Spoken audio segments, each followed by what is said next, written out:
Yeah, thanks, Rick.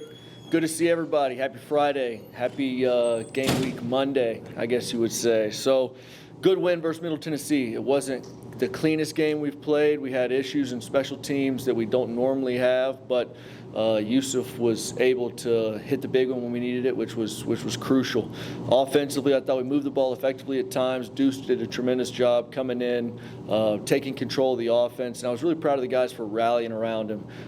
We kind of had a feeling that might be the case in the later parts of the week, and they did a really nice job adjusting to him being back there. Again, everything is different when it comes to cadence, when it comes to how he just operates. And it's a really, really tip of the cap to our offense for just doing what we needed to do to get the points we needed to do to get the win. And then I thought defense was stellar for majority of the night. I thought we played pretty clean football. We had no penalties until the fourth quarter when you thought it might get us.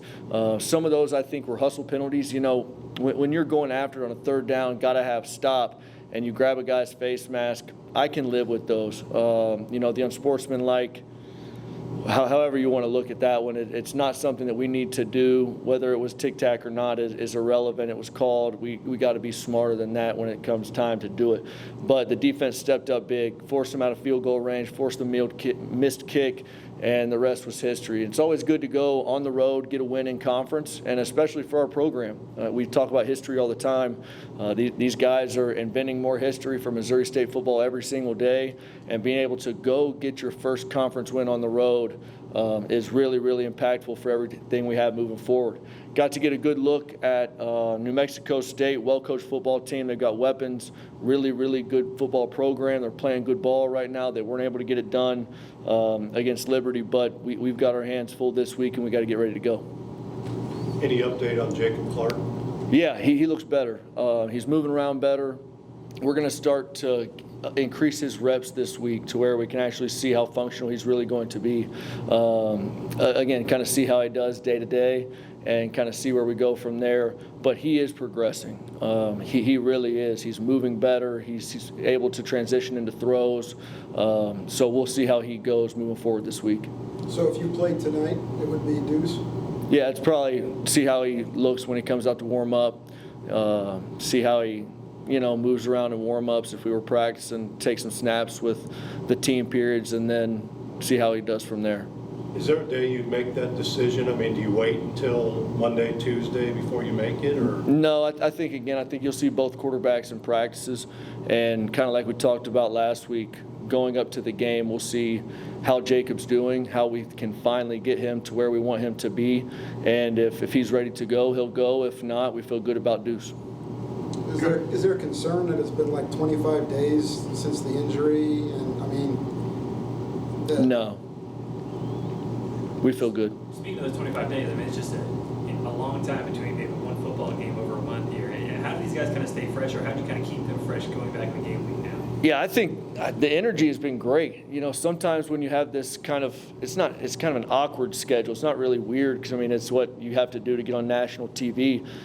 I think they've really embraced kind of the transition of schedule, and we've done a good job of our balance of working efficiently, but not just dragging practices out for length. We don't just sit out there on the practice field to be out there. We go out, we get great work, and get them off the field, freshen them up. And our strength and conditioning program is, Jackson Morris does a tremendous job for us, and our rehabilitation guys are doing a great job too, because we do have guys that are bumped and bruised and need some time to rest. I think we've done a good job of balancing that.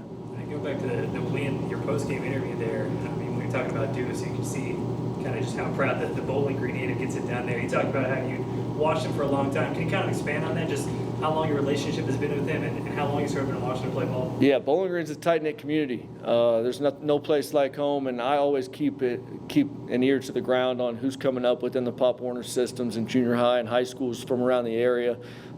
He was a name to know for a long time. Super athletic young man, and the one thing that I continue to say about Deuce is he's a winner. The one thing we've kind of honed in on in our recruiting process is finding guys that have won at a high level and know how to perform when the lights are brightest. And he showcased that against Middle Tennessee. I think he started a little hot out the gate, but we were able to settle him back in, take a deep breath, and process pretty well the rest of the game. Had some linemen on both sides of the ball down with injuries. Any update on those guys? Yeah, Curtis went down with an ankle. He's looking better. I think he will absolutely be good to go. We should have him back in practice tomorrow. We did rest him kind of on the bye week to just make sure he's healed up, he's ready to go. Defensively, feel good about kind of where we're at there as well. We also had some DBs go down. I'm sure that's who you were alluding to as well. Christian Ford is looking better. McGuire Neal had a little bit of a shoulder, but he's coming around nicely. I think really the only true game time decision will end up being Jacob.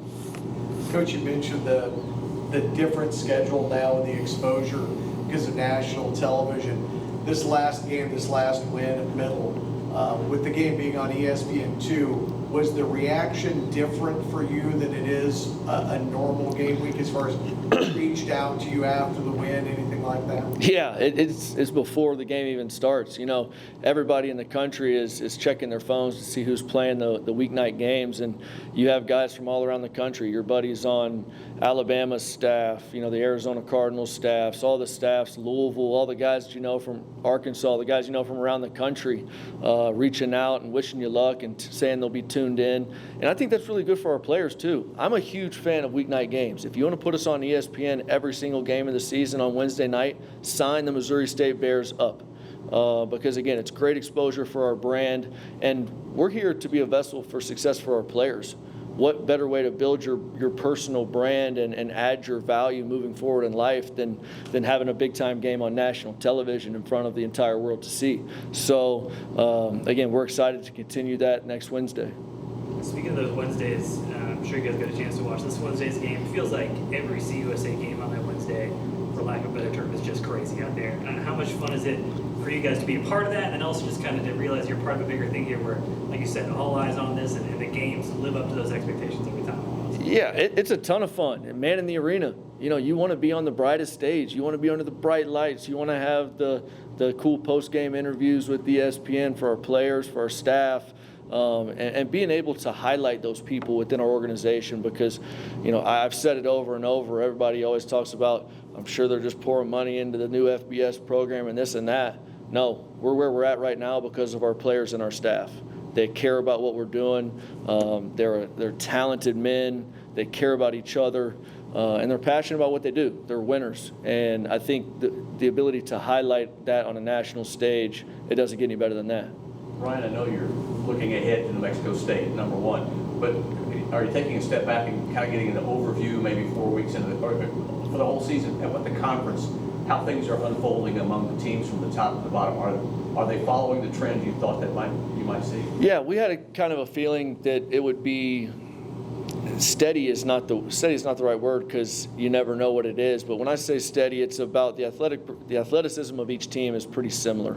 And what that tells us is you've got to show up week in and week out, because anybody can beat you, and you need to feel like you can win any game. And I think that's good with our process, because early in the season, again, I kind of talked to the players about, we have a certain toughness and grit about our program. We lacked execution early.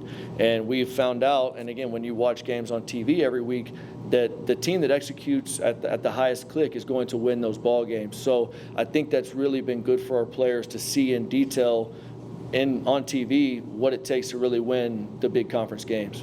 Not a lot of familiarity with you guys in this conference with some of the teams you're playing, but there is some in their quarterback. Fife was at Montana last year. Does that help a little bit for you? I think so. Fife's a good player. Man, he's a competitor. The one thing you see about him, and even when we went up against him versus Montana, he finds ways to get the job done. He's got good poise. He's smart. He's tough. He knows when to run when he needs to. Again, he's a tremendous, tremendous player that we need to be ready to try to contain. And I do think that helps us a little bit. Obviously, it's a different scheme, different weapons around him. But knowing the mental makeup of the player is important.